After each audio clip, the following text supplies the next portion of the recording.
हर हर महादेव। सनातन world में आपका स्वागत है। आज हम रुद्र संगीता के द्वितीय खंड अर्थात सती खंड के 31वें अध्याय का श्रवण करेंगे।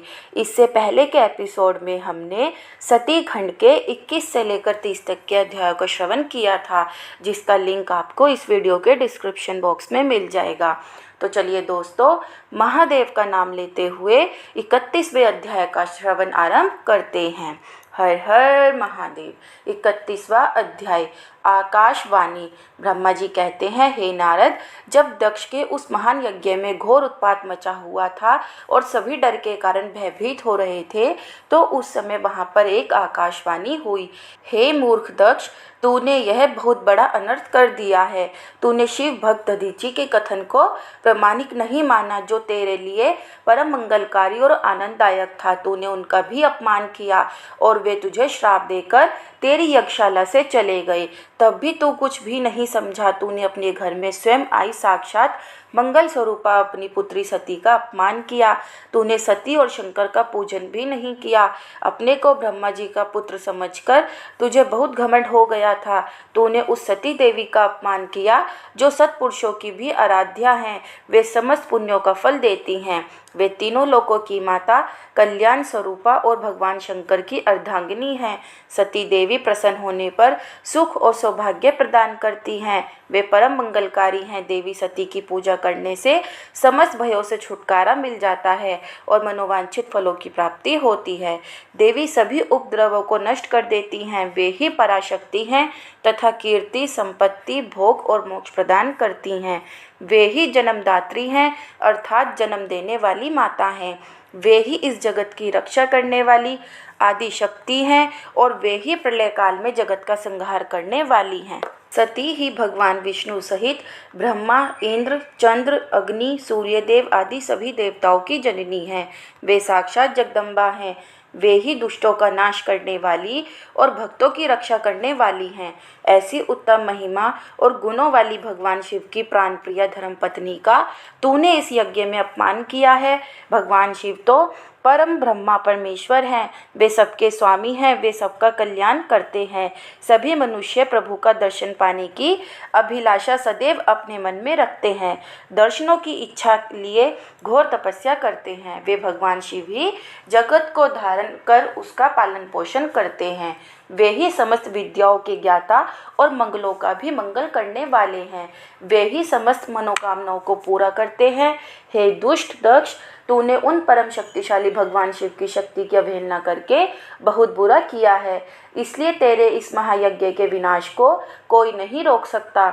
जिनके चरणों की धूल शेषनाग रोज अपने मस्तक पर धारण करता है, जिनके चरण कमल का ध्यान करने से ब्रह्मा को ब्रह्मत्व प्राप्त हुआ है, तूने उनका और उनकी पत्नी सती का पूजन न करके बहुत अनिष्ट किया है। भगवान शिव ही इस संपूर्ण जगत के पिता और उनकी पत्नी देवी सती इस जगत की माता हैं।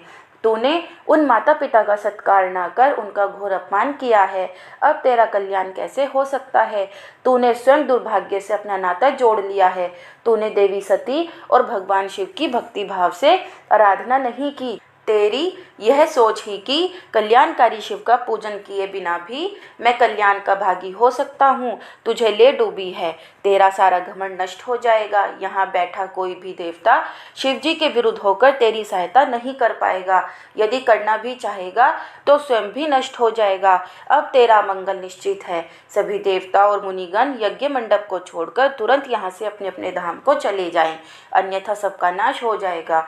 इस प्रकार यज्ञशाला में उपस्थित सभी लोगों को चेतावनी देकर वह आकाशवाणी मौन हो गई। हर हर महादेव। 32वां अध्याय शिव जी का क्रोध। ब्रह्मा जी कहते हैं, नारद, उस आकाशवाणी को सुनकर सभी देवता और मुनि आश्चर्य से इधर उधर देखने लगे। उनके मुंह से एक भी शब्द नहीं निकला। वे अत्यंत भयभीत हो गए। उधर भृगु के मंत्रों से उत्पन्न गणों द्वारा भगाए गए शिवगण, जो कि नष्ट होने से बच गए थे, शिव जी की शरण में चले गए। वहां पहुंचकर उन्होंने प्रभु को हाथ जोड़कर प्रणाम किया और वहां यज्ञ में जो कुछ भी हुआ था उसका और सती के शरीर त्यागने का सारा वृत्तांत उन्हें सुनाया। शिवगण बोले, हे महेश्वर, दक्ष बड़ा ही दुरात्मा और घमंडी है। उसने माता सती का बहुत अपमान किया। वहां उपस्थित देवताओं ने भी उनका आदर सत्कार नहीं किया। उस घमंडी दक्ष ने यज्ञ में आपका भाग भी नहीं दिया। हे प्रभु, दक्ष ने आपके प्रति बुरे शब्द कहे। आपके विषय में ऐसी बातें सुनकर माता क्रोधित हो गईं और उन्होंने पिता की बहुत निंदा की। जब दक्ष ने उनका भी अपमान किया तो वे शांत होकर सोचने लगी। फिर उन्होंने वहां उपस्थित सभी देवताओं और मुनियों को फटकारा जिन्होंने आपका नादर किया था। उन्होंने कहा कि शिव निंदा सुनकर मैं जीवित नहीं रह सकती। यह कहकर उन्होंने योग अग्नि में जलकर अपना शरीर भस्म कर दिया। यह देखकर बहुत से पार्षदों ने माता के साथ ही अपने शरीर की आहुति दे दी। तब हम सब शिवगण उस यज्ञ को विध्वंस करने के लिए तेजी से आगे बढ़े, परंतु भृगु ऋषि ने मंत्रों द्वारा गणों को उत्पन्न कर हम पर आक्रमण कर दिया। हम में से बहुत से गणों को उन भृगु के गणों ने मार डाला। तब वहां आकाशवाणी हुई जिसने कहा कि दक्ष, तुम्हारा अंत अब निश्चित है तथा जो भी देवता एवं मुनि तुम्हारा साथ देंगे वे भी पाप के भागी बनकर मृत्यु को प्राप्त होंगे। यह सुनकर सभी उपस्थित लोग वहां से चले गए और हम यहाँ आपको इस विषय में बताने के लिए आपके पास चले आए। हे कल्याणकारी भगवान शिव, आप उस महादुष्ट अधर्मी दक्ष को उसके अपराध का कठोर दंड अवश्य दे। यह कहकर सभी गण चुप हो गए। ब्रह्मा जी बोले, हे नारद, अपने पार्षदों की बातें सुनकर भगवान शिव ने उस यज्ञ की सारी बातें और जानकारी जानने के लिए तुम्हारा स्मरण किया। उनके स्मरण करते ही तुम वहां जा पहुँचे और भक्ति भाव से नमस्कार करके चुपचाप खड़े हो गए। तब महादेव जी ने तुमसे दक्ष के यज्ञ के विषय में पूछा। तब तुमने उत्तम भाव से उस यज्ञशाला में जो हुआ था वह सब वृत्तांत उन्हें सुना दिया। सारी बातों से अवगत होते ही भगवान शिव अत्यंत क्रोधित हो गए। पराक्रमी शंकर के क्रोध का कोई अंत ना रहा। तब लोक संहारी शंकर ने अपनी जटा का एक बाल उखाड़कर उसे कैलाश पर्वत पर दे मारा। जैसे ही वह बाल जमीन पर गिरा उसके 2 टुकड़े हो गए। उस समय वहां बहुत भयंकर गर्जना हुई। बाल के प्रथम भाग से महापराक्रमी महाबली वीरभद्र प्रकट हुए जो समस्त शिवगणों में शिरोमणि हैं। उनका शरीर बहुत बड़ा और विशाल था। उनकी 1000 भुजाएं थीं। उस जटा के दूसरे भाग से अत्यंत भयंकर और करोड़ों भूतों से घिरी हुई महाकाली उत्पन्न हुई। उस समय रुद्रदेव के क्रोधपूर्वक सांस लेने से 100 प्रकार के ज्वर और अनेक प्रकार के रोग पैदा हो गए। वे सभी शरीरधारी क्रूर और भयंकर थे। वे अग्नि के समान तेज से प्रज्वलित थे। तब वीरभद्र और महाकाली ने दोनों हाथ जोड़कर भगवान शिव को प्रणाम किया। वीरभद्र बोले, हे महारुद्र, आपने सोम, सूर्य और अग्नि को अपने तीनों नेत्रों में धारण किया है।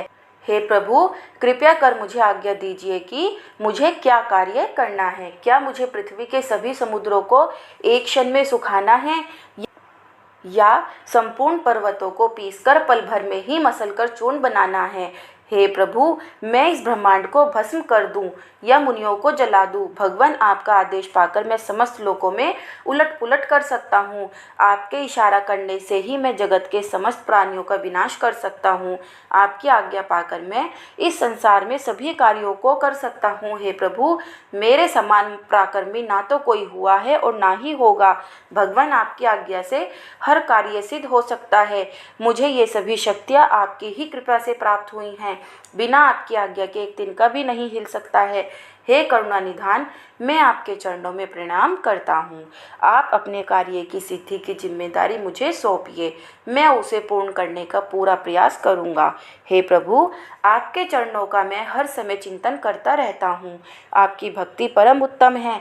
आप बिना कहे ही अपने भक्तों की समस्त इच्छाओं को पूरा करके उन्हें मनोवांछित और अभीष्ट फल प्रदान करते हैं। आप भक्त वत्सल हैं। भगवान, मुझे कार्य करने का आदेश दें तथा साथ ही उस कार्य की सफलता का भी आशीर्वाद दें। ब्रह्मा जी बोले, हे मुनि श्रेष्ठ, वीरभद्र के ये वचन सुनकर शिवजी को बहुत संतोष हुआ। ब्रह्मा जी बोले, हे मुनि श्रेष्ठ, वीरभद्र के ये वचन सुनकर शिवजी को बहुत संतोष हुआ तथा उन्होंने वीरभद्र को अपना आशीर्वाद प्रदान किया। भगवान शिव बोले, पार्षदों में श्रेष्ठ वीरभद्र, तुम्हारी जय हो। ब्रह्मा जी का पुत्र दक्ष बड़ा ही दुष्ट है। उसे अपने पर बहुत घमंड है। इस समय वह एक बहुत बड़ा यज्ञ कर रहा है। उसने उस यज्ञ में मेरा बहुत अपमान किया है। मेरी पत्नी ने मेरा अपमान होता हुआ देखकर उसी यज्ञ की अग्नि में अपने शरीर को भस्म कर दिया है। अब तुम सहपरिवार उस यज्ञ में जाओ, वहाँ यज्ञशाला में जाकर तुम उस यज्ञ को विनष्ट कर दो। यदि देवता, गंधर्व अथवा कोई अन्य तुम्हारा सामना करे और तुम्हें ललकारे तो तुम उसे वहीं भस्म कर देना। दधीची की दी हुई चेतावनी के बाद भी जो देवतागण वहाँ यज्ञ में मौजूद हैं, तुम उन्हें भी भस्म कर देना, क्योंकि वे सभी मुझसे बैर रखते हैं। तुम उन सभी को बंधु बांधवों सहित जलाकर भस्म कर देना। वहाँ कलशों में भरे हुए जल को पी लेना। इस प्रकार वैदिक मर्यादा के पालक भक्त वत्सल करुणा निधान शिव ने क्रोधित होकर वीरभद्र को यज्ञ का विनाश करने का आदेश दे दिया। हर हर महादेव। 33वां अध्याय। वीरभद्र और महाकाली का यज्ञशाला की ओर प्रस्थान। ब्रह्मा जी कहते हैं, नारद, महेश्वर के आदेश को आदरपूर्वक सुनकर वीरभद्र ने शिव जी को प्रणाम किया। तत्पश्चात उनसे आज्ञा लेकर वीरभद्र यज्ञशाला की ओर चल दिए। शिव जी ने प्रलय की अग्नि के समान और करोड़ों गणों को उनके साथ भेज दिया। वे अत्यंत तेजस्वी थे। वे सभी वीरगण कौतूहल से वीरभद्र के साथ साथ चल दिए। उसमें हजारों पार्षद वीरभद्र की तरह ही महापराक्रमी और बलशाली थे। बहुत से काल के भी काल भगवान रुद्र के समान थे। वे शिव जी के समान ही शोभा पा रहे थे। तत्पश्चात वीरभद्र शिव जी जैसा वेश धारण कर ऐसे रथ पर चढ़कर चले जो 400 हाथ लंबा था, और इस रथ को 10,000 शेर खींच रहे थे, और बहुत से हाथी, शार्दूल, मगर, मत्स्य उस रथ की रक्षा के लिए आगे आगे चल रहे थे। काली, कात्यायनी, ईशानी, चामुंडा, मुंडमर्दिनी, भद्रकाली, भद्रा, त्वरिता और वैष्णवी नामक नव दुर्गाओं ने भी भूतों पिशाचों के साथ दक्ष के यज्ञ का विनाश करने के लिए उस ओर प्रस्थान किया। डाकनी, शाकनी, भूत, पिशाच, प्रमथ, गुहक, कुष्मांड, प्रपट, चटक, ब्रह्मा राक्षस, भैरव तथा क्षेत्रपाल आदि सभी वीरगण भगवान शिव की आज्ञा पाकर दक्ष के यज्ञ का विनाश करने के लिए यज्ञशाला की ओर चल दिए। वे भगवान शंकर के 64,000 करोड़ों गणों की सेना लेकर चल दिए। उस समय भैरियों की गंभीर ध्वनि होने लगी। अनेक प्रकार के शंख चारों दिशाओं में बजने लगे। उस समय जटाहर, मुखों तथा श्रृंगों के अनेक प्रकार के शब्द हुए। भिन्न भिन्न प्रकार की सींगें बजने लगी। महामुनि नारद उस समय वीरभद्र की उस यात्रा में करोड़ों सैनिक अर्थात शिवगण एवं भूत पिशाच शामिल थे। इसी प्रकार महाकाली की सेना भी शोभा पा रही थी। इस प्रकार वीरभद्र और महाकाली दोनों की विशाल सेनाएं उस दक्ष के यज्ञ का विनाश करने के लिए गाजेबाजी के साथ आगे बढ़ने लगी। उस समय अनेक शुभ शगुन होने लगे। हर महादेव। 34वां अध्याय। यज्ञ मंडप में भय और विष्णु से जीवन रक्षा की प्रार्थना। ब्रह्मा जी बोले, हे नारद, जब वीरभद्र और महाकाली की विशाल चतुरंगिनी सेना अत्यंत तीव्र गति से दक्ष के यज्ञ की ओर बढ़ी तो यज्ञोत्सव में अनेक प्रकार के अपशकुन होने लगे। वीरभद्र के चलते ही यज्ञ में विध्वंस की सूचना देने वाला उत्पात होने लगा। दक्ष की बाईं आंख, बाईं भुजा और बाईं जांघ फड़कने लगी। वाम अंगों का फड़कना बहुत अशुभ होता है। उस समय यज्ञशाला में भूकंप आ गया। दक्ष को कम दिखाई देने लगा। भरी दोपहर में उसे आसमान में तारे दिखने लगे। दिशाएं धुंधली हो गई। सूर्य में काले काले धब्बे दिखाई देने लगे। ये धब्बे बहुत डरावने लग रहे थे। बिजली और अग्नि के समान सारे नक्षत्र उन्हें टूट टूट कर गिरते हुए दिखने लगे।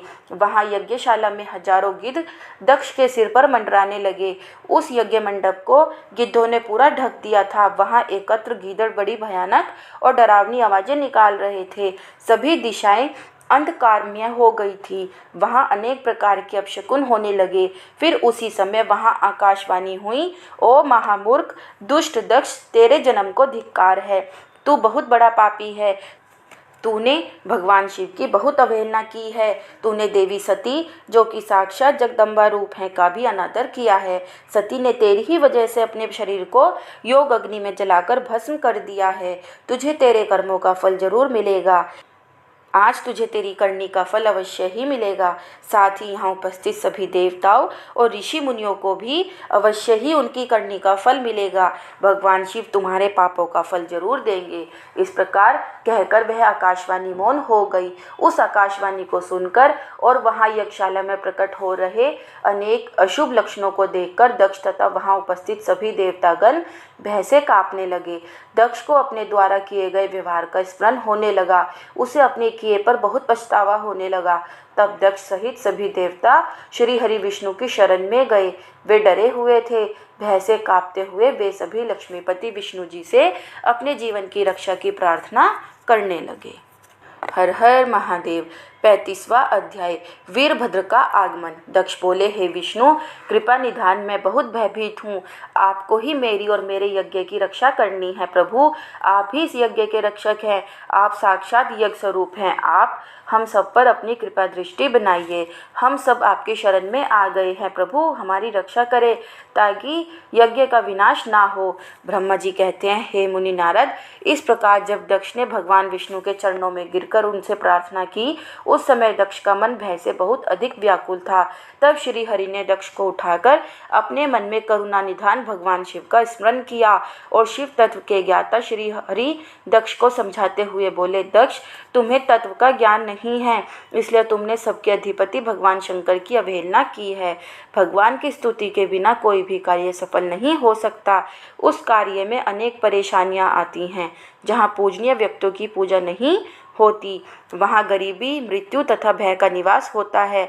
इसलिए तुम्हें भगवान शिव का सम्मान करना चाहिए, परंतु तुमने महादेव का सम्मान और आदर सत्कार नहीं किया, अपितु तुमने उनका घोर अपमान किया है। इसी के कारण तुम्हारे ऊपर घोर संकट के बादल मंडरा रहे हैं। मैं तुम पर छाए इस संकट से तुम्हें उबारने में पूर्णतः असमर्थ हूँ। ब्रह्मा जी कहते हैं, नारद, भगवान विष्णु का वचन सुनकर दक्ष सोच में डूब गया। उसके चेहरे का रंग उड़ गया और वे घोर चिंता में पड़ गए। तभी भगवान शिव द्वारा भेजे गए गणों सहित वीरभद्र और महाकाली का उनकी सेनाओं सहित उस यज्ञशाला में प्रवेश हुआ। वे सभी महान पराक्रमी थे। उनकी गणना करना असंभव था। उनके सिंहनाद से सारी दिशाएं गूंज रही थी। पूरे आसमान में धूल और अंधकार के बादल छाए हुए थे। पूरी पृथ्वी पर्वतों, वनों और काननों सहित कांप रही थी। समुद्रों में ज्वार भाटा उठ रहा था। उस विशालकाय सेना को देखकर समस्त देवता आश्चर्यचकित थे। उन्हें देखकर दक्ष अपनी पत्नी के साथ भगवान विष्णु के चरणों में गिर पड़े और बोले, हे प्रजापालक विष्णु, आपके बल से ही मैंने इस विशाल यज्ञ का आयोजन किया था। प्रभु, आप कर्मों के साक्षी तथा यज्ञों के प्रतिपालक हैं। आप ही धर्म के रक्षक हैं। अतः प्रभु श्री हरि, आप ही यज्ञ को विनाश से बचा सकते हैं। इस प्रकार दक्ष की विनतीपूर्ण बातों को सुनकर श्री हरि उन्हें समझाते हुए बोले, दक्ष, निश्चय ही मुझे इस यज्ञ की रक्षा करनी चाहिए, परंतु देवताओं के क्षेत्र नैमिषारण्य की उस घटना का स्मरण करो। इस यज्ञ के आयोजन में क्या तुम उस घटना को भूल गए हो? यहाँ इस यज्ञशाला की ओर तुम्हारी रक्षा करने में कोई भी देवता समर्थ नहीं है। इस समय जब महादेव जी के गण और उनके सेनापति वीरभद्र तुम्हें भगवान शिव का अपमान करने का दंड देने आए हैं, उस समय कोई मूर्ख ही तुम्हारी सहायता को आगे आ सकता है। दक्ष, केवल कर्म ही समर्थ नहीं होता, अपितु कर्म को करने में जिसके सहयोग की आवश्यकता होती है, उसका भी उतना ही महत्व है। भगवान शिव ही कर्मों के कल्याण की शक्ति देते हैं। जो शांत मन से भक्तिपूर्वक उनकी पूजा अर्चना करता है, महादेव जी उसे तत्काल ही उस कर्म का फल देते हैं। जो मनुष्य ईश्वर के अस्तित्व को नहीं मानते, वे नरक के भागी होते हैं। दक्ष, यह वीरभद्र शंकर के गणों का ऐसा सेनापति है जो शिवजी के शत्रु का तुरंत नाश कर देता है। निसंदेह यह तुम्हारा तथा यहाँ पर उपस्थित सभी लोगों का नाश कर देगा। शिवजी की आज्ञा का उल्लंघन करके मैं तुम्हारे यज्ञ में आया हूँ, जिसका दुष्परिणाम मुझे भी भोगना पड़ेगा। अब इस विनाश को रोकने की शक्ति मेरे पास नहीं है। यदि हम यहाँ से भागकर स्वर्ग, पाताल और पृथ्वी कहीं भी छिप जाएं, तो भी वीरभद्र के शस्त्र हमें ढूंढ लेंगे। शिवजी के सभी गण बहुत शक्तिशाली हैं। विष्णु जी यह कह ही रहे थे कि वीरभद्र अपनी अजय सेना के साथ यज्ञ मंडप में आ पहुंचा। हर हर महादेव। 36वां अध्याय श्री हरि और वीरभद्र का युद्ध। ब्रह्मा जी कहते हैं, नारद, जब शिव जी की आज्ञा पाकर वीरभद्र की विशाल सेना ने यज्ञशाला में प्रवेश किया, तो वहां उपस्थित सभी देवता अपने प्राणों की रक्षा के लिए शिवगणों से युद्ध करने लगे। परंतु शिवगणों की वीरता और पराक्रम के आगे उनकी एक ना चली। सारे देवता पराजित होकर वहां से भागने लगे। तब इंद्र आदि लोकपाल युद्ध के लिए आगे आए। उन्होंने गुरुदेव बृहस्पति जी को नमस्कार कर उनसे विजय के विषय में पूछा। उन्होंने कहा, हे गुरुदेव बृहस्पति, हम यह जानना चाहते हैं कि हमारी विजय कैसे होगी।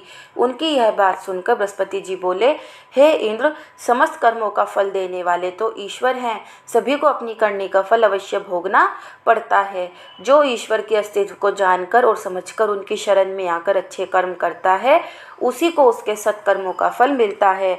परंतु जो ईश्वर की आज्ञा के विरुद्ध कार्य करता है, वह ईश्वर द्रोही कहलाता है और उसे किसी भी अच्छे फल की प्राप्ति नहीं होती। उन परम पुण्य भगवान शिव के स्वरूप को जानना अत्यंत कठिन है। वे सिर्फ अपने भक्तों के ही अधीन हैं, इसलिए उन्हें भक्त वत्सल भी कहा जाता है।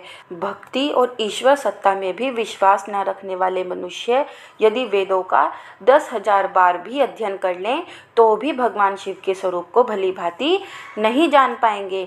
भगवान शिव के शांत, निर्विकार एवं उत्तम दृष्टि से ध्यान करने एवं उनकी उपासना करने से ही शिव तत्व की प्राप्ति होती है। तुम उन करुणा निधान भगवान महेश्वर की अवहेलना करने वाले उस मूर्ख दक्ष के निमंत्रण पर यहाँ इस यज्ञ में भाग लेने आ गए हो। भगवान शिव की पत्नी देवी सती का भी इस यज्ञ में घोर अपमान हुआ है। उन्होंने इसी यज्ञ में अपने प्राणों की आहुति दे दी है। इसी कारण भगवान शंकर ने रुष्ट होकर इस यज्ञ का विध्वंस करने के लिए वीरभद्र के नेतृत्व में अपने शिवगणों को भेजा है। अब इस यज्ञ के विनाश को रोक पाना किसी के भी वश में नहीं है। अब चाहकर भी तुम लोग कुछ नहीं कर सकते। बृहस्पति जी के ये वचन सुनकर इंद्र सहित अन्य देवता चिंता में पड़ गए। तभी वीरभद्र और अन्य शिवगण उनके निकट पहुंच गए। वहां वीरभद्र ने उन सभी को बहुत डांटा और फटकारा। गुस्से से वीरभद्र ने इंद्र सहित सभी देवताओं पर अपने तीखे बाणों से प्रहार करना शुरू कर दिया। बाणों से घायल हुए सभी देवताओं में हाहाकार मच गया और वे अपने प्राणों की रक्षा के लिए यज्ञ मंडप से भाग खड़े हुए। यह देखकर वहां उपस्थित सभी ऋषि मुनि भयभीत होकर श्री हरि के सम्मुख प्राण रक्षा के लिए प्रार्थना करने लगे। तब मैं और विष्णु जी वीरभद्र से युद्ध करने के लिए उनके पास गए। हमें देखकर वीरभद्र, जो पहले से ही क्रोधित थे, हम सबको डांटने लगे। उनके कठोर वचनों को सुनकर विष्णु जी मुस्कुराते हुए बोले, हे शिव भक्त वीरभद्र, मैं भी भगवान शिव का ही भक्त हूँ। उनमें मेरी अपार श्रद्धा है, मैं उन्हीं का सेवक हूँ। परंतु दक्ष अज्ञानी और मूर्ख है। यह सिर्फ कर्म कांडों में ही विश्वास रखता है। जिस प्रकार महेश्वर भगवान अपने भक्तों के ही अधीन है, उसी प्रकार मैं भी अपने भक्तों के ही अधीन हूँ। दक्ष मेरा अनन्य भक्त है। उसकी बारंबार प्रार्थना पर मुझे इस यज्ञ में उपस्थित होना पड़ा। हे वीरभद्र, तुम रुद्रदेव के रौद्र रूप अर्थात क्रोध से उत्पन्न हुए हो। तुम्हें भगवान शंकर ने इस यज्ञ का विनाश करने के लिए यहाँ भेजा है। उनकी आज्ञा तुम्हारे लिए शिरोधार्य है। मैं इस यज्ञ का रक्षक हूँ, अतः इसे बचाना मेरा पहला कर्तव्य है। इसलिए तुम भी अपना कर्तव्य निभाओ और मैं भी अपना कर्तव्य निभाता हूँ। हम दोनों को ही अपने उत्तरदायित्व की रक्षा के लिए आपस में युद्ध करना पड़ेगा। भगवान विष्णु के ये वचन सुनकर वीरभद्र हंसकर बोला कि आप मेरे परमेश्वर भगवान शिव के भक्त हैं। यह जानकर मुझे बहुत प्रसन्नता हुई। भगवान, मैं आपको नमस्कार करता हूँ। आप मेरे लिए भगवान शिव के समान ही पूजनीय हैं। मैं आपका आदर करता हूँ, परंतु शिव आज्ञा के अनुसार मुझे इस यज्ञ का विनाश करना है। यह हम दोनों को ही अपना अपना कार्य करना है। तब श्री हरि और वीरभद्र दोनों ही युद्ध के लिए तैयार हो गए। तत्पश्चात दोनों में घोर युद्ध हुआ। अंत में वीरभद्र ने भगवान विष्णु के सुदर्शन चक्र को जड़ कर दिया। उनके धनुष के 3 टुकड़े कर दिए। वीरभद्र विष्णु जी पर भारी पड़ रहे थे। तब उन्होंने वहां से अंतर्ध्यान होने का विचार किया। सभी देवता व ऋषिगण यह समझ चुके थे कि यह जो कुछ हो रहा है वह देवी सती के प्रति अन्याय और शिवजी के अपमान का ही परिणाम है। इस संकट की घड़ी में कोई भी उनकी रक्षा नहीं कर सकता। तब वे देवता और ऋषिगण शिवजी का स्मरण करते हुए अपने अपने लोक को चले गए। मैं भी दुखी मन से अपने सत्यलोक को चला आया। इस यज्ञ स्थल पर बहुत उपद्रव हुआ। वीरभद्र और महाकाली ने अनेकों मुनियों एवं देवताओं को प्रताड़ित करके उनका वध कर दिया। भृगु, पूषा और भग नामक देवताओं को उनकी करनी का फल देते हुए उन्हें पृथ्वी पर फेंक दिया। हर हर महादेव। 37वां अध्याय। दक्ष का सिर काटकर यज्ञ कुंड में डालना। हे नारद, यज्ञशाला में उपस्थित सभी देवताओं को डराकर और मारकर वीरभद्र ने वहां से भगा दिया और जो बाकी बचे उनको भी मार डाला। तब उन्होंने यज्ञ के आयोजक दक्ष को, जो कि भय के मारे अंतर्वेदी में छिपा था, बलपूर्वक पकड़ लिया। वीरभद्र ने दक्ष के शरीर पर अनेकों वार किए। वे दक्ष का सिर तलवार से काटने लगे, परंतु दक्ष के योग के प्रभाव से वह सिर काटने में असफल रहे। वीरभद्र ने दक्ष की छाती पर पैर रखकर दोनों हाथों से उसकी गर्दन मरोड़कर तोड़ दी।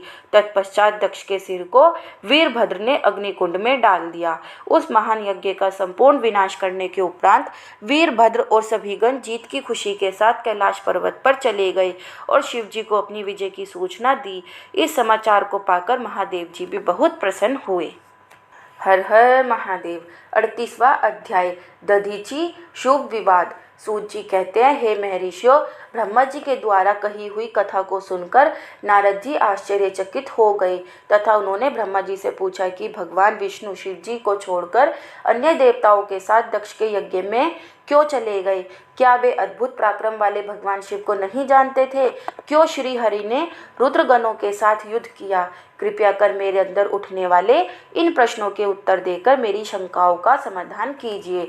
ब्रह्मा जी ने नारद जी के प्रश्नों के उत्तर देते हुए कहा, हे मुनि श्रेष्ठ नारद, पूर्व काल में राजा शुभ की सहायता करने वाले श्री हरि को दधीची मुनि ने श्राप दे दिया था, इसलिए वे भूल गए और दक्ष के यज्ञ में चले गए। प्राचीन काल में दधीची मुनि महातेजस्वी राजा शुभ के मित्र थे, परंतु बाद में उन दोनों के बीच बहुत विवाद खड़ा हो गया।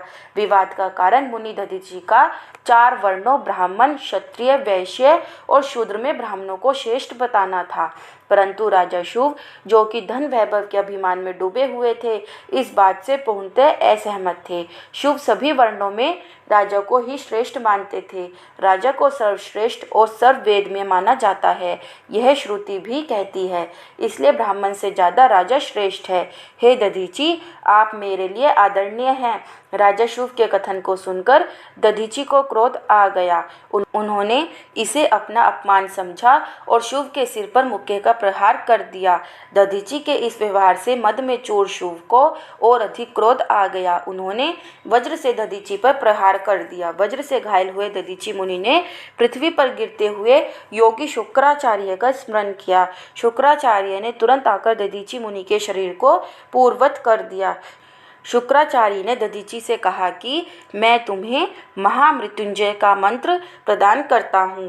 त्र्यंबके यजामहे, अर्थात हम तीनों लोकों के पिता भगवान शिव, जो सूर्य, सोम और अग्नि तीनों मंडलों के पिता हैं, सत्व, रज और तम आदि तीनों गणों के महेश्वर हैं, जो आम तत्व, विद्या तत्व और शिव तत्व, पृथ्वी, जल व तेज सभी के स्रोत हैं, जो ब्रह्मा, विष्णु और शिव तीनों आधारभूत देवताओं के भी ईश्वर महादेव हैं, उनकी आराधना करते हैं। सुगंधिम पुष्टि वर्धनम, अर्थात जिस प्रकार फूलों में खुशबू होती है, उसी प्रकार शिव भूतों में, गणों में, सभी कार्यों में, इंद्रियों में, अन्य देवताओं में और अपने प्रिय गणों में सारभूत आत्मा के रूप में समाये हैं। उनकी सुगंध से ही सबकी ख्याति एवं प्रसिद्धि है। पुष्टि वर्धनम, अर्थात वे भगवान शिव ही प्रकृति का पोषण करते हैं। वे ही ब्रह्मा, विष्णु, मुनियों एवं सभी देवताओं का पोषण करते हैं। उर्वा रुक्मिव बंधनान मृत्यु मोक्षी यमामृतात, अर्थात जिस प्रकार खरबूजा पक जाने पर लता से टूटकर अलग हो जाता है, उसी प्रकार मैं भी मृत्यु रूपी बंधन से मुक्त होकर मोक्ष को प्राप्त करूं। हे रुद्रदेव, आपका स्वरूप अमृत के समान है। जो पुण्य कर्म, तपस्या, स्वाध्याय, योग और ध्यान से उनकी आराधना करता है, उसे नया जीवन प्राप्त होता है। भगवान शिव अपने भक्तों को मृत्यु के बंधनों से मुक्त कर देते हैं और उसे मोक्ष प्रदान करते हैं। जैसे उर्वा रुक अर्थात ककड़ी को उसकी बेल अपने बंधन में बांधे रखती है और पक जाने पर स्वयं ही उसे बंधन मुक्त कर देती है, यह महामृत्युंजय मंत्र संजीवनी मंत्र है। तुम नियम पूर्वक भगवान शिव का स्मरण करके इस मंत्र का जाप करो। इस मंत्र से अभिमंत्रित जल को पियो। इस मंत्र का जाप करने से मृत्यु का भय नहीं रहता। इसके विधिवत पूजन करने से भगवान शिव प्रसन्न होते हैं। वे सभी कार्यों की सिद्धि करते हैं तथा सभी बंधनों से मुक्त कर मोक्ष प्रदान करते हैं। ब्रह्मा जी बोले, नारद, दधीचि मुनि को इस प्रकार उपदेश देकर शुक्राचार्य अपने निवास पर चले गए। उनकी बातों का दधीचि मुनि पर बड़ा प्रभाव पड़ा और वे भगवान शिव का स्मरण कर उन्हें प्रसन्न करने के लिए तपस्या करने वन में चले गए। वन में उन्होंने प्रेम पूर्वक भगवान शिव का चिंतन करते हुए उनकी तपस्या आरंभ कर दी। दीर्घ काल तक वे महामृत्युंजय मंत्र का जाप करते रहे। उनकी इस निस्वार्थ भक्ति से भक्त वत्सल भगवान शिव प्रसन्न होकर उनके सामने प्रकट हो गए। दधीचि ने दोनों हाथ जोड़कर शिव जी को प्रणाम किया। उन्होंने महादेव जी की बहुत स्तुति की। शिव ने कहा, मुनि श्रेष्ठ दधीचि, मैं तुम्हारी इस उत्तम आराधना से बहुत प्रसन्न हुआ हूँ। तुम वर मांगो, मैं तुम्हें मनोवांछित वस्तु प्रदान करूँगा। यह सुनकर दधीचि हाथ जोड़े नतमस्तक होकर कहने लगे, हे देवादिदेव करुणा निधान महादेव जी, अगर आप मुझ पर प्रसन्न हैं तो कृपया कर मुझे 3 वर प्रदान करें। पहला यह कि मेरी अस्थियां वज्र के समान हो जाएं। दूसरा, कोई मेरा वध न कर सके, अर्थात मैं हमेशा अवध्य रहूं। और तीसरा कि मैं हमेशा अदीन रहूं, कभी दीन ना हूं। शिव जी ने तथास्तु कहकर तीनों वर दधीचि को प्रदान कर दिए। तीनों मनचाहे वरदान मिल जाने पर दधीचि मुनि बहुत प्रसन्न थे। वे आनंद मग्न होकर राजा शुभ के स्थान की ओर चल दिए। वहां पहुंचकर दधीचि ने शुभ के सिर पर लात मारी। शुभ विष्णु जी का परम भक्त था। राजा होने के कारण वह भी अहंकारी था।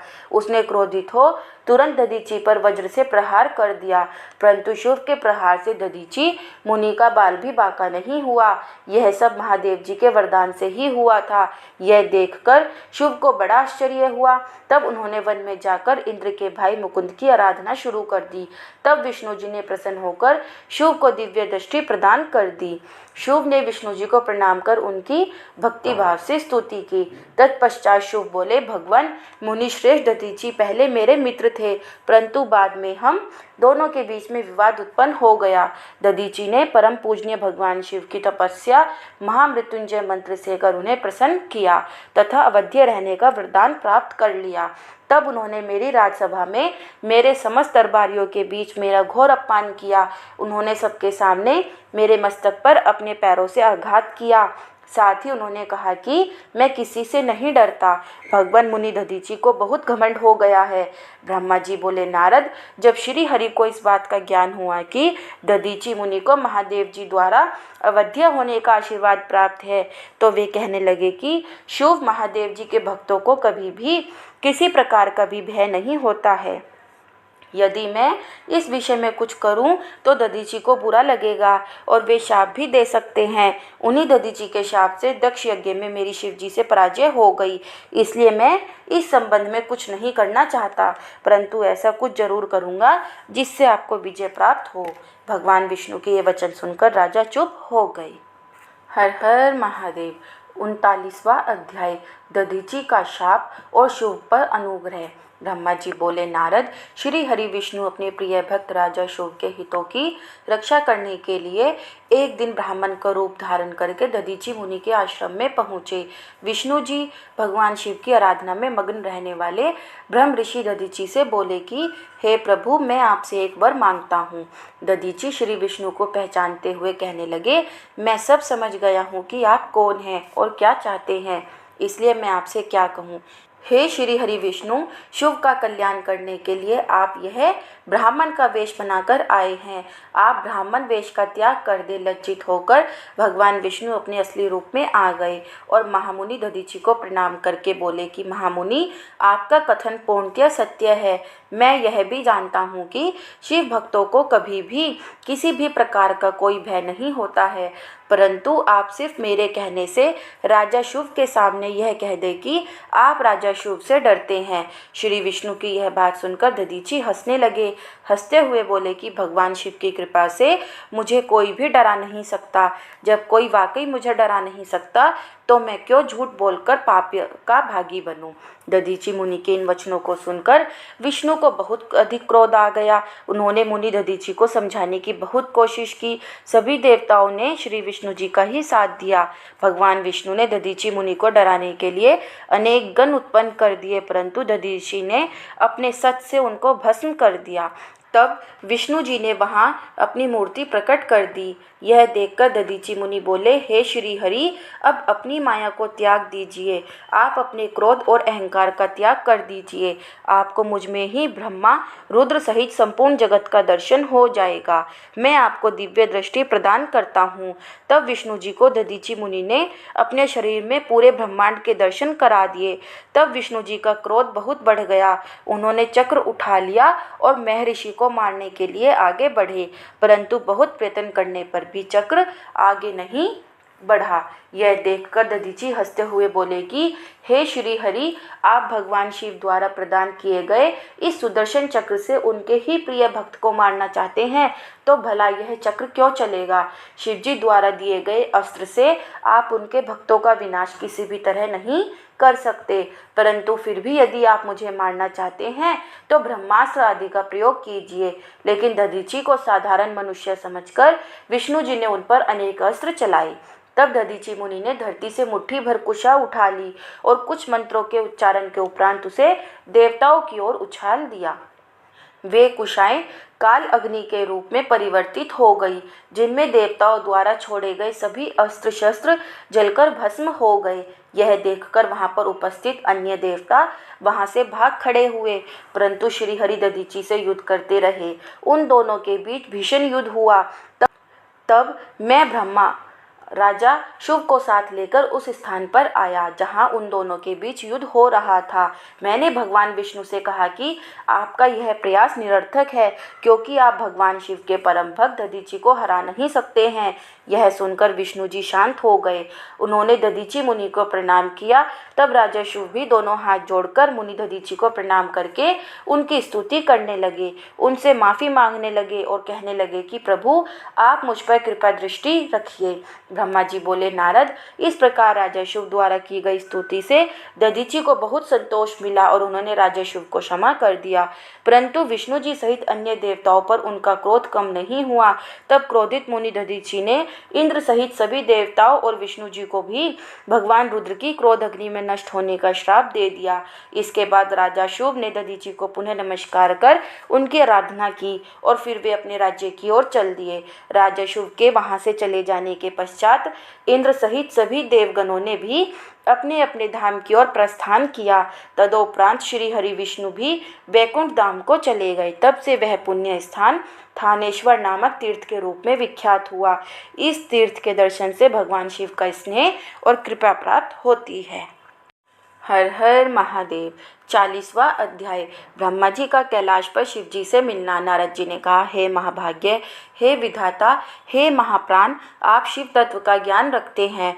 आपने मुझ पर बड़ी कृपा की जो इस अमृतमयी कथा का श्रवण मुझे कराया। मैं आपका बहुत बहुत धन्यवाद करता हूँ। हे प्रभु, अब मुझे यह बताइए कि जब वीरभद्र ने दक्ष के यज्ञ का विनाश कर दिया और उनका वध करके कैलाश पर्वत को चले गए, तब क्या हुआ। ब्रह्मा जी बोले, हे मुनि श्रेष्ठ नारद, जब भगवान शिव द्वारा भेजी गई उनकी विशाल सेना ने यज्ञ में उपस्थित सभी देवताओं और ऋषियों को पराजित कर दिया और उन्हें पीट पीट कर वहां से भाग जाने को मजबूर कर दिया, तो वे सभी वहां से भागकर मेरे पास आ गए। उन्होंने मुझे प्रणाम करके मेरी स्तुति की तथा वहां का सारा वृत्तांत मुझे सुनाया। तब अपने पुत्र दक्ष की मुझे बहुत चिंता होने लगी और मेरा दिल पुत्र शोक के कारण व्यथित हो गया। तत्पश्चात मैंने श्री हरि का स्मरण किया और अन्य देवताओं और ऋषि मुनियों को साथ लेकर वैकुंठ लोक गया। वहाँ उन्हें नमस्कार करके हम सभी ने उनकी भक्ति भाव से स्तुति की। तब मैंने श्री हरि से विनम्रता से प्रार्थना की कि भगवान, आप कुछ ऐसा करें जिससे हम सभी का दुख कम हो जाए।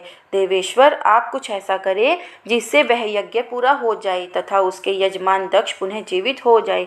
अन्य सभी देवता और ऋषि मुनि भी पूर्व की भांति सुखी हो जाए। मेरे इस प्रकार निवेदन करने पर लक्ष्मीपति विष्णु जी, जो अपने मन में शिव जी का चिंतन कर रहे थे, प्रजापति ब्रह्मा और देवताओं को संबोधित करते हुए इस प्रकार बोले, कोई भी अपराध किसी भी स्थिति में कभी किसी के लिए भी मंगलकारी नहीं हो सकता। हे विधाता, सभी देवता परमपिता परमेश्वर भगवान शिव के अपराधी हैं, क्योंकि इन्होंने यज्ञ में शिव जी का भाग नहीं दिया, साथ ही वहां उनका अनादर भी किया। उनकी प्रिय पत्नी सती ने भी उनके अपमान के कारण ही अपनी देह का त्याग कर दिया। उनका वियोग होने के कारण भगवान अत्यंत रुष्ट हो गए हैं। तुम सभी को शीघ्र ही उनके पास जाकर उनसे क्षमा मांगनी चाहिए। भगवान शिव के पैर पकड़कर उनकी स्तुति करके उन्हें प्रसन्न करो, क्योंकि उनके कुपित होने से संपूर्ण जगत का विनाश हो सकता है। दक्ष ने शिव जी के लिए अपशब्द कहकर उनके हृदय को विदीर्ण कर दिया है, इसलिए उनसे अपने अपराधों के लिए क्षमा मांगो। उन्हें शांत करने का यही सर्वोत्तम उपाय है। वे भक्त वत्सल हैं। यदि आप लोग चाहें तो मैं भी आपके साथ चलकर उनसे क्षमा याचना करूंगा। ऐसा कहकर भगवान श्री हरि, मैं और अन्य देवता एवं ऋषि मुनि आदि कैलाश पर्वत की ओर चल दिए। वह पर्वत बहुत ही ऊंचा और विशाल है। उसके पास में ही शिव जी के मित्र कुबेर का निवास स्थल अलकापुरी है। अलकापुरी महादिव्य एवं रमणीय है। वहाँ चारों ओर सुगंध फैली हुई थी। अनेक प्रकार के पेड़ पौधे शोभा पा रहे थे। उसी के बाहरी भाग में परम पावन नंदा और अलकनंदा नामक नदियां बहती हैं। इनका दर्शन करने से मनुष्य को सभी पापों से मुक्ति मिल जाती है।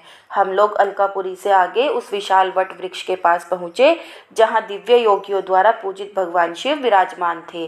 वह वट वृक्ष 100 योजन ऊंचा था तथा उसकी अनेक शाखाएं 75 योजन तक फैली हुई थी। वह परम पावन तीर्थ स्थल है। यहाँ भगवान शिव अपनी योग आराधना करते हैं। उस वट वृक्ष के नीचे महादेव जी के चारों ओर उनके गण थे और यज्ञों की स्वामी कुबेर भी बैठे थे। तब उनकी स्तुति की। तब उनके निकट पहुंचकर विष्णु आदि समस्त देवताओं ने अनेकों बार नमस्कार कर उनकी स्तुति की। उस समय शिवजी ने अपने शरीर पर भस्म लगा रखी थी और वे कुशासन पर बैठे थे और ज्ञान का उपदेश वहां उपस्थित गणों को दे रहे थे। उन्होंने अपना बायां पैर अपनी दाई जांघ पर रखा था और बाएं हाथ को बाएं पैर पर रखा था। उनके दाएं हाथ में रुद्राक्ष की माला थी। भगवान शिव के साक्षात रूप का दर्शन कर विष्णु जी और सभी देवताओं ने दोनों हाथ जोड़कर और अपने मस्तक को झुकाकर दया सागर परमेश्वर शिव से क्षमा याचना की और कहा कि हे प्रभु, आपकी कृपा के बिना हम नष्ट भ्रष्ट हो गए हैं। अतः प्रभु, आप हम सबकी रक्षा करें। भगवान, हम आपकी शरण में आए हैं, हम पर अपनी कृपा दृष्टि बनाए रखें। इस प्रकार सभी देवता व ऋषि मुनि भगवान शिव का क्रोध कम करने और उनकी प्रसन्नता के लिए प्रार्थना करने लगे। हर हर महादेव। 41वां अध्याय, शिव द्वारा दक्ष को जीवित करना। देवताओं ने महादेव जी की बहुत स्तुति की और कहा, भगवान, आप ही परम ब्रह्मा हैं और इस जगत में सर्वत्र व्याप्त हैं। आप महामृत्युंजय हैं। चंद्रमा, सूर्य और अग्नि आपकी 3 आँखें हैं। आपके तेज से ही पूरा जग प्रकाशित है। ब्रह्मा, विष्णु, इंद्र और चंद्र आदि देवता आपसे ही उत्पन्न हुए हैं। आप ही इस संसार का पोषण करते हैं। भगवान, आप करुणामय हैं। आप ही दुष्टों का संहार करते हैं। प्रभु, आपकी आज्ञा अनुसार अग्नि जलाती है और सूर्य अपनी तपन से झुलसाता है। मृत्यु आपके भय से कांपती है। हे करुणा निधान, जिस प्रकार आज तक आपने हमारी हर विपत्ति से रक्षा की है, उसी प्रकार हमेशा अपनी कृपा दृष्टि बनाएं। भगवान, हम अपनी सभी गलतियों के लिए आपसे क्षमा मांगते हैं। आप प्रसन्न होकर यज्ञ को पूर्ण कीजिए तथा यजमान दक्ष का उद्धार कीजिए। वीरभद्र और महाकाली के प्रहारों से घायल हुए सभी देवताओं व ऋषियों को आरोग्य प्रदान करें। उन सभी की पीड़ा को कम कर दें। हे शिव जी, आप प्रजापति दक्ष के अपूर्ण यज्ञ को पूर्ण कर दें और दक्ष को पुनर्जीवित कर दें। भग ऋषि को उनकी आंखें, पूषा को दांत प्रदान करें। साथ ही जिन देवताओं के अंग नष्ट हो गए हैं, उन्हें ठीक कर दे। आप सभी को आरोग्य प्रदान करें। हम आपको यज्ञ में पूरा पूरा भाग देंगे। ऐसा कहकर हम सभी देवता त्रिलोकीनाथ महादेव के चरणों में लेट गए। हमारी स्तुति और अनन्य विनय से भक्त वत्सल भगवान शिव प्रसन्न हो गए। शिव जी बोले, हे ब्रह्मा, श्री हरि विष्णु, आपकी बातों को मैं हमेशा मानता हूँ, इसलिए आपकी प्रार्थना को मैं टाल नहीं सकता। परंतु मैं यह बताना चाहता हूँ कि दक्ष के यज्ञ का विध्वंस मैंने नहीं किया। उसके यज्ञ का विध्वंस इसलिए हुआ क्योंकि वह हमेशा दूसरों का बुरा चाहता है, उनसे द्वेष रखता है, परंतु जो दूसरों का बुरा चाहता है उसका ही बुरा होता है। अतः हमें कोई भी ऐसा कार्य नहीं करना चाहिए जिससे किसी को कष्ट हो। तुम्हारी प्रार्थना से मैंने तुम्हें क्षमा कर दिया है और तुम्हारी विनती मानकर मैं दक्ष को जीवित कर रहा हूँ, परंतु दक्ष का मस्तक अग्नि में जल गया है, इसलिए उनके सिर के स्थान पर बकरे का सिर जोड़ना पड़ेगा। भग सूर्य के नेत्र से यज्ञ भाग को देख पाएंगे तथा पुषा के टूटे हुए दांत सही हो जाएंगे। मेरे गणों द्वारा मारे गए देवताओं के टूटे हुए अंग भी ठीक हो जाएंगे। भृगु की दाढ़ी बकरे के जैसी हो जाएगी। सभी अर्धवर्यु प्रसन्न होंगे। यह कहकर वेदी के अनुसरण करता परम दयालु भगवान शंकर चुप हो गए। तत्पश्चात मैंने और विष्णु जी सहित सभी देवताओं ने भगवान शिव का धन्यवाद किया। फिर देव ऋषियों सहित शिव जी को उस यज्ञ में आने के लिए आमंत्रित कर हम लोग यज्ञ के स्थान पर गए जहाँ दक्ष ने अपना यज्ञ आरंभ किया था। उस कनखल नामक यज्ञ क्षेत्र में शिवजी भी पधारे। तब उन्होंने वीरभद्र द्वारा किए गए उस विध्वंस को देखा। स्वाहा, स्वधा, पूषा, तुष्टि, धृति, समस्त ऋषि, पितर, अग्नि व यज्ञ, गंधर्व और राक्षस वहां पड़े हुए थे। कितने ही लोग अपने प्राणों से हाथ धो चुके थे। तब भगवान शिव ने अपने परम पराक्रमी सेनापति वीरभद्र का स्मरण किया। याद करते ही वीरभद्र तुरंत वहां प्रकट हो गए और उन्होंने भगवान शिव को नमस्कार किया। तब शिवजी हंसते हुए बोले कि हे वीरभद्र, तुमने तो थोड़ी सी देर में सारा यज्ञ विध्वंस कर दिया और देवताओं को भी दंड दे दिया। हे वीरभद्र, तुम इस यज्ञ का आयोजन करने वाले दक्ष को जल्दी से मेरे सामने ले आओ। भगवान शिव की आज्ञा पाकर वीरभद्र गए और दक्ष का शरीर वहां लाकर रख दिया, परंतु उसमें सिर नहीं था। दक्ष के शरीर को देखकर शिवजी ने वीरभद्र से पूछा कि दक्ष का सिर कहाँ है। तब वीरभद्र ने बताया कि दक्ष का सिर काटकर उसने यज्ञ की अग्नि में ही डाल दिया था। तब शिवजी के आदेश अनुसार बकरे का सिर दक्ष के धड़ में जोड़ दिया गया। जैसे ही शिवजी की कृपा दृष्टि दक्ष के शरीर पर पड़ी, वह जीवित हो गया।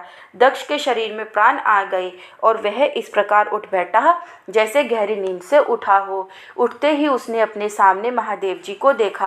उसने उठकर उन्हें प्रणाम किया और उनकी स्तुति करने लगा। उसके हृदय में प्रेम उमड़ आया और उसके प्रसन्नचित होते ही उसका कलुषित हृदय निर्मल हो गया। तब दक्ष को अपनी पुत्री का भी स्मरण हो गया और इस कारण दक्ष बहुत लज्जित महसूस करने लगा। तत्पश्चात अपने को संभालते हुए दक्ष ने करुणा निधान भगवान शिव से कहा, हे कल्याण में महादेव जी, आप ही इस जगत के आदि और अंत हैं। आपने ही इस सृष्टि की रचना का विचार किया है। आपके द्वारा ही हर जीव की उत्पत्ति हुई है। मैंने आपके लिए अपशब्द कहे और आपको यज्ञ में भाग भी नहीं दिया। मेरे बुरे वचनों से आपको बहुत चोट पहुंची है, फिर भी आप मुझ पर कृपया कर यहाँ मेरा उद्धार करने आ गए। भगवान, आप ऐश्वर्य से संपन्न हैं। आप ही परमपिता परमेश्वर हैं। प्रभु, आप मुझ पर एवं यहाँ उपस्थित सभी जनों पर प्रसन्न होइए और हमारी पूजा अर्चना को स्वीकार कीजिए। ब्रह्मा जी बोले, नारद, इस प्रकार भगवान शिव की स्तुति करने के बाद दक्ष चुप हो गए। तब श्री हरि विष्णु जी ने भगवान शिव की बहुत स्तुति की। तत्पश्चात मैंने भी महादेव जी की बहुत स्तुति की। भगवान, आपने मेरे पुत्र दक्ष पर अपनी कृपा दृष्टि की और उसका उद्धार किया। देवेश्वर, अब आप प्रसन्न होकर सभी शापों से हमें मुक्ति प्रदान करें। महामुनि, इस प्रकार महादेव जी की स्तुति करके मैं दोनों हाथ जोड़कर और सिर झुकाकर खड़ा हो गया। हम सभी देवगणों की स्तुति सुनकर भगवान शिव प्रसन्न हो गए और उनका मुख खिल उठा। तब वहां उपस्थित इंद्र सहित अनेक सिद्धों, ऋषियों और प्रजापतियों ने भी भक्त वत्सल करुणा निधान भगवान शिव की अनेकों बार स्तुति की। यज्ञशाला में उपस्थित अनेक उपदेवों, नागों तथा ब्राह्मणों ने भगवान शिव को प्रणाम किया और उनका प्रसन्न मन से स्तवन किया। इस प्रकार सभी देवों के मुख से अपना स्तवन सुनकर भगवान शिव को बहुत संतोष प्राप्त हुआ। हर हर महादेव। 42वां अध्याय, दक्ष का यज्ञ को पूर्ण करना। ब्रह्मा जी कहते हैं, नारद मुनि, इस प्रकार श्री हरि मेरे देवताओं और ऋषि मुनियों की स्तुति से भगवान शंकर बहुत प्रसन्न हुए।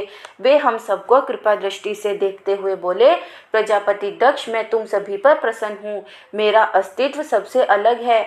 मैं स्वतंत्र ईश्वर हूँ, फिर भी मैं सदैव अपने भक्तों के अधीन ही रहता हूँ। 4 प्रकार के पुण्यात्मा मनुष्य ही मेरा भजन करते हैं। उनमें पहला आर्त, दूसरा जिज्ञासु, तीसरा अर्थार्थी और चौथा ज्ञानी है। परंतु ज्ञानी को ही मेरा खास सानिध्य प्राप्त होता है, उसे मेरा ही स्वरूप माना जाता है। वेदों को जानने वाले परम ज्ञानी ही मेरे स्वरूप को जानकर मुझे समझ सकते हैं। जो मनुष्य कर्मों के अधीन रहते हैं वे मेरे स्वरूप को नहीं पा सकते। इसलिए तुम ज्ञान को जानकर शुद्ध हृदय एवं बुद्धि से मेरा स्मरण कर उत्तम कर्म करो।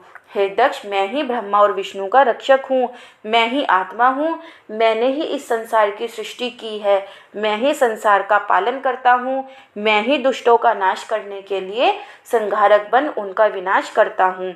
बुद्धिहीन मनुष्य जो कि सदैव सांसारिक बंधनों और मोहमाया में फंसे रहते हैं कभी भी मेरा साक्षात्कार नहीं कर सकते। मेरे भक्त सदैव मेरे ही स्वरूप का चिंतन और ध्यान करते हैं। हम तीनों अर्थात ब्रह्मा, विष्णु और रुद्रदेव एक ही हैं। जो मनुष्य हमें अलग ना मानकर हमारा एक ही स्वरूप मानता है उसे सुख, शांति और समृद्धि की प्राप्ति होती है। परंतु जो अज्ञानी मनुष्य हम तीनों को अलग अलग मानकर हमें भेदभाव करते हैं वे नरक के भागी होते हैं। हे प्रजापति दक्ष, यदि कोई श्री हरि का परम भक्त मेरी निंदा या आलोचना करेगा या मेरा भक्त होकर ब्रह्मा और विष्णु का अपमान करेगा उसे निश्चय ही मेरे कोप का भागी होना पड़ेगा। तुम्हें दिए गए सभी श्राप उसको लग जाएंगे। भगवान शिव के इन वचनों को सुनकर सभी देवताओं, ऋषि मुनियों तथा श्रेष्ठ विद्वानों को हर्ष हुआ तथा दक्ष भी प्रभु की आज्ञा मानकर अपने परिवार सहित शिव जी की भक्ति में मग्न हो गया। सब देवता भी महादेव जी का ही गुणगान करने लगे। वे शिव भक्ति में लीन हो गए और उनके भजनों को गाने लगे। इस प्रकार जिसने जिस प्रकार से भगवान शिव की स्तुति और आराधना की, भगवान शिव ने प्रसन्नतापूर्वक उसे ऐसा ही वरदान प्रदान किया। तत्पश्चात भक्तवत्सल भगवान शंकर जी से आज्ञा लेकर प्रजापति दक्ष ने अपना यज्ञ पुनः आरंभ किया। उस यज्ञ में उन्होंने सर्वप्रथम शिव जी का भाग दिया। सब देवताओं को भी उचित भाग दिया गया। यज्ञ में उपस्थित सभी ब्राह्मणों को दक्ष ने सामर्थ्य के अनुसार दान दिया। महादेव जी का गुणगान करते हुए दक्ष ने यज्ञ के सभी कर्मों को भक्तिपूर्वक संपन्न किया। इस प्रकार सभी देवताओं, मुनियों और ऋत्विजों के सहयोग से दक्ष का यज्ञ सानंद संपन्न हुआ। तत्पश्चात सभी देवताओं और ऋषि मुनियों ने महादेव जी के यश का गान किया और अपने अपने निवास की ओर चले गए। वहां उपस्थित अन्य लोगों ने भी शिव जी से आज्ञा मांगकर वहां से प्रस्थान किया। तब मैं और विष्णु जी भी शिव वंदना करते हुए अपने अपने लोक को चल दिए। दक्ष ने करुणा निधान भगवान शिव की अनेकों बार स्तुति की और शिव जी को बहुत सम्मान दिया। तब वे भी प्रसन्न होकर अपने गणों को साथ लेकर कैलाश पर्वत पर चल दिए। कैलाश पर्वत पर पहुंचकर शिव जी को अपनी प्रिय पत्नी देवी सती की याद आने लगी।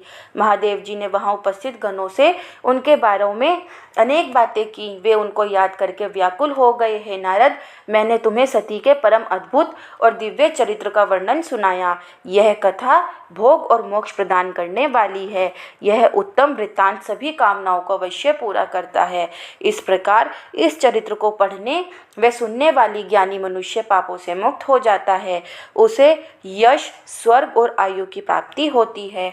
जो मनुष्य भक्ति भाव से इस कथा को पढ़ता है उसे अपनी सभी सत्कर्मों के फलों की प्राप्ति होती है। हर हर महादेव। श्री रुद्र संहिता अर्थात सती खंड संपूर्ण। दोस्तों, अगर आपको यह वीडियो अच्छी लगी हो तो प्लीज़ वीडियो को लाइक और चैनल को सब्सक्राइब करें और कमेंट में हर हर महादेव लिखना ना भूलें। हर हर महादेव।